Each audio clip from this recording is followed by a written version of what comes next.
Hello and welcome to Balanced Existence, a community of like-minded and open-minded individuals committed to bettering themselves spiritually, mentally, emotionally, physically.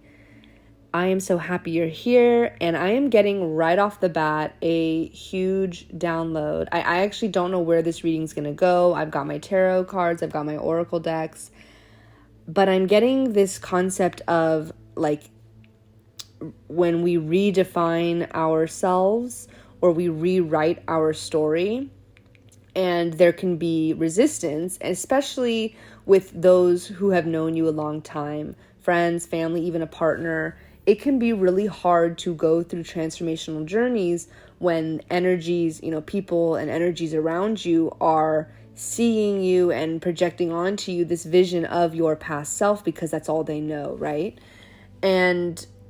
And this is just simply how the egoic brain works, right? Like when we learn something about somebody, we kind of make that into this permanent story and picture that we have about that person, right? We don't really account for transformation. Our egoic brain does not account for transformation and, that the growth and development that leads to profound change or even minor change, I'm hearing. Maybe it's just one small habit that you'd like to change about yourself. I'm hearing for some people, there's a lot of self-development work that's revolving around your routines. So there may be certain routines that you're trying to do better, and some may be bigger than others. But even an example I'm hearing about a really small routine that you're trying to improve on, it's important to you, all as small as it may seem, would be making it a habit to do your dishes before you go to bed so that the next morning they're all done. Like those little things, you may not call that a profound change that you're committing to, but it speaks volumes about if you do have values of wanting your home to be clean and tidy, and how the clutter in your external environment is proportional or representative to the clutter of your mind and your body and your mental state, I should say. And so what I'm hearing is you don't need to, I'm trying to think of the words to say this. You don't need to worry about, you don't need to be dragged down from the resistance or difficulties you may encounter when maybe other people take time to adjust to your transformation and the new versions of yourself. And so what I'm getting is that you can simply tell yourself what you want your story to be. I mean, we talked in a previous video about making a choice, and that's really what's we're getting at here as well, is this concept of, okay, that's my past story. It's a story that everybody sees me as. There's a lot of energy around me that sees me as that story. It's you may feel like you're fighting against all odds to embody a different version of that. And I'm just hearing that you get to decide, and it can be easy. It can be a very effortless transition if you're not allowing yourself to be weighed down by those external energies. So I want to pull some oracle cards to kind of help us get more clear on the message that's meant to be coming through here. So what can the angels and guides, what information can they provide us about rewriting our story? What do we need to know about rewriting our story? Because it can be challenging, it can be dense, And I want to know like what the angels have to say. So we have the card Infinite Blessings. So this is like beautiful, because as we rewrite our story, there really are infinite and this is number 17, by the way, angel number 17. When we rewrite our story, we really have infinite timelines, infinite possibilities of who we want to become.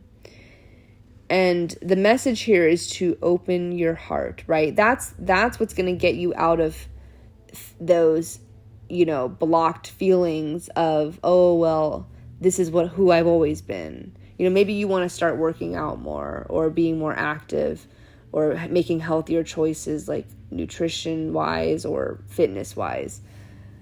You may be feeling, I have always been this way, and so how can I just magically be this new person? And what your angels are trying to communicate to you through this card is that you truly can just be, like energetically, you can shift into the timeline in an instant. Really, truly, by making a choice. As soon as you make that choice, I am somebody who has a fit, healthy lifestyle. I am somebody who makes healthy nutritional choices. As soon as you make that intention energetically, and you can write this affirmation in the comments, you can journal it to really lock it in, whatever affirmation speaks to you. When you make that intention, when you make that statement with, like full body feeling and emotion, and your heart is behind it, you instantaneously shift to that timeline in the energetic realm. It's the physical realm that kind of keeps us feeling like we've not switched to that higher timeline. It's the physical realm and those heavy, dense energies that get stuck in our bodies, in our brain, like our neural pathways. Like it's that physical aspect that takes longer to kind of overcome those habits, right?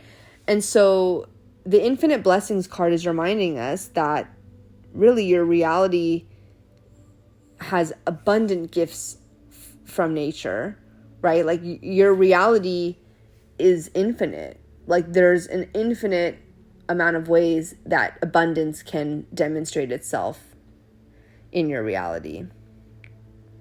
Loving energy is always surrounding you. So if you remember that love from the highest level is being showered onto you, showered into your life, and if you remember that love is all around you at all times, you will start to magnetize miracles, blessings in the physical, right? Because like I said, energetically, you're already on that timeline.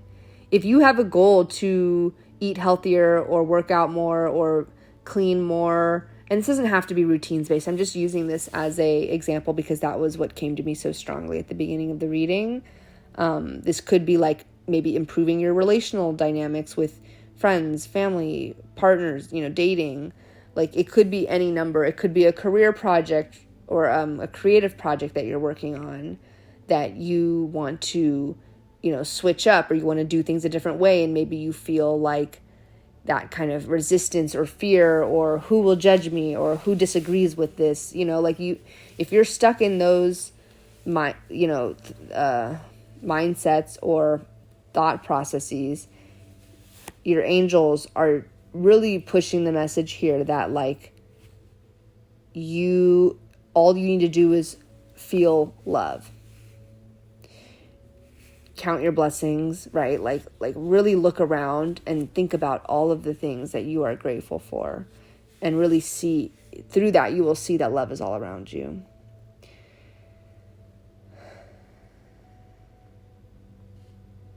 So let's pull some tarot cards and just get a few quick messages about what will help us understand this story of rewriting our timeline, making those choices in the moment. 10 of Swords, yep, so that's the death of that old story. Queen of Wands, Ace of Wands. So, yeah, this is like that fiery energy. We also have the 8 of Wands. Wow, that's a lot of Wands energy. And we have the 7 of Wands. Wow, all of those cards came out sequentially. So, okay, yeah. Definitely with the 7 of Wands, that's representing the conflict, that resistance that we talked about, right? Like a feeling like, oh, but my old way was that way, and that's the way that feels so solidified in my body and, you know, amongst people who know me. Like, it's so easy just to resort to that energy, right? Like, but then we've got 8 of Wands, Ace of Wands, Queen of Wands, and this is that exciting, fiery energy. Between the Ace and the 8 of Wands, we've got a new idea that's like full speed ahead. Like, you can really tap into your optimal highest timeline. I'm getting that for the collective that this is for. Like, if you're listening to this, you are getting so clear on your desired timeline, like your dream life, let's say, right? Like, and maybe you could be anywhere along this journey. You could be just starting and feeling, well, I know what I want. I don't really feel like I do. Or you could be at a point where you're like, yeah, I've been practicing this a long time. I've come a long way. Like, I'm ready to see changes in the 3D because I have become a master of, you know, embodying and feeling and co-creating and, you know, crafting this world, crafting this dream life that I would like, you know, that is on my higher timeline. So we've got this Ace of Wands and 8 of Wands energy that's pushing us forward, and that's got that inspirational spark that's going to really propel us forward, you know, into this new timeline. So like I said, energetically, you're in the new timeline, but it's like you've got to bring your body with you, I'm hearing, right? So in the 3D, that spark of energy, I'm also hearing like Aries. You may have like Aries really prominent in your chart. Like, that spark of energy is the thing that propels you forward, right? And then, of course, the Queen of Wands is this ideal character of, you know, creativity and passion and inspiration. There could be like travel for you. Like, there could be also like Sagittarius energy. And yeah, just this role model and inspiration of a goddess is coming through so strong. Like, that's what you're embodying, and you're so close to it. Like, you really just need to step into this outfit and you're good to go. Like, you like, it's so close, if that makes sense. So I want to pick up on this in a future reading. I'm going to leave this here for now. Actually, let's pull one more oracle card. I have the Tree Keeper's the Tree Keeper's Oracle, and I pulled the Keeper of Anger. So this is very interesting. So there may be like, you may be sensing, especially we're in an eclipse season right now. And this, by the way, this number is 28. You may be in a heavy period where you either feel anger at those around you who you feel are keeping you stuck, and you're really trying to rise above them. Or you may feel anger at yourself for, you know, slipping back into past, you know, 3D manifestations of those lower energies, those lower frequencies. Like,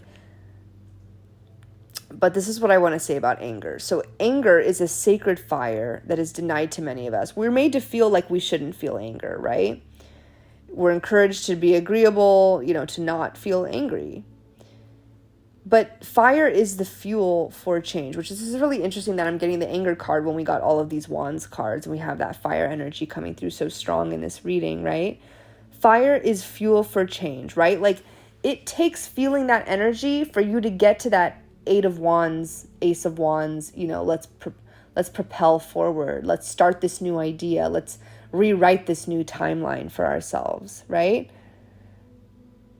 Too little fire, we risk becoming listless or depressed. Too much fire, and we risk our peace of mind being consumed by wrath or worse, bitterness. So your angels are inviting you in this moment to find the creative power in your anger. Is there some injustice that you can transform into justice through letting anger have its voice?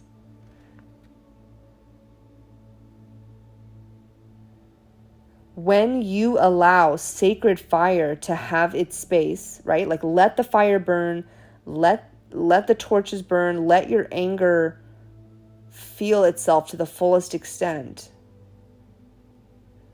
When you do this, when you allow sacred fire to have its space, you help the phoenix usher what is no longer vital into the ashes in order to be reborn on the wings of new life.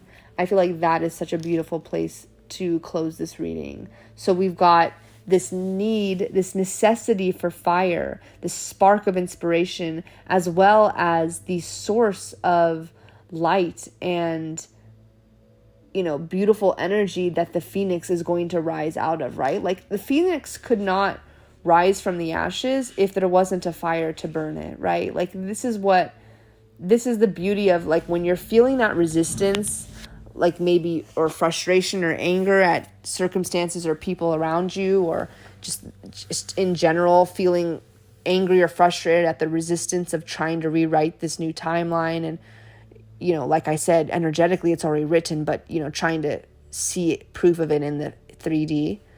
When you're feeling that, remember that this fire needs to burn. Like, this is an essential part of your journey. This fire needs to burn, because otherwise the phoenix could not survive. It could not do its job. It could not burn to ashes and be reborn, right? There would be no alchemization process. There would be no transformational process of that phoenix if there was no fire to burn. So honoring your anger, I feel like, is coming through really strong. It's crazy. I had no idea where this reading was going to go, but I feel like this is a really helpful perspective shift for those that may be feeling, and it's not about not feeling anger, right? It's not about not feeling the resistance, but for those of you who are feeling that resistance, feeling that anger, really alchemize it into like this beautiful, creative, inspirational energy, right? Like, there's no need for guilt about how you feel, right? There's only healthy, productive responses to it, right? So again, allow yourself to feel that anger, recognize it as sacred. Don't judge yourself for feeling it. That's what the angels are trying to communicate here. And just recognize it as part of, like I said, it's sacred. Like, recognize it as part of your soul's journey. And your soul's journey is getting itself closer and closer to on this never-ending journey, right? Of recognizing its true essence, right? So that is what I have for you. Thank you so much for listening. If this resonated, drop the fire emoji. Or if you listened this far, drop the fire emoji. If it resonated, let me know in the comments, like, what you think. If there's any other topics or questions that you would like me to channel into in future readings, please let me know. I'm so happy you clicked in and listened this far. I'm really excited to build this community. And so comments and any feedback or comments, just to get conversations going, get the community, get us all attracted here, magnetized here, so that we can find our group, find those aligned soul group members, and really start building and co-creating this community. So I'm so grateful for you. Thank you for listening, and I will see you on the next one. Bye.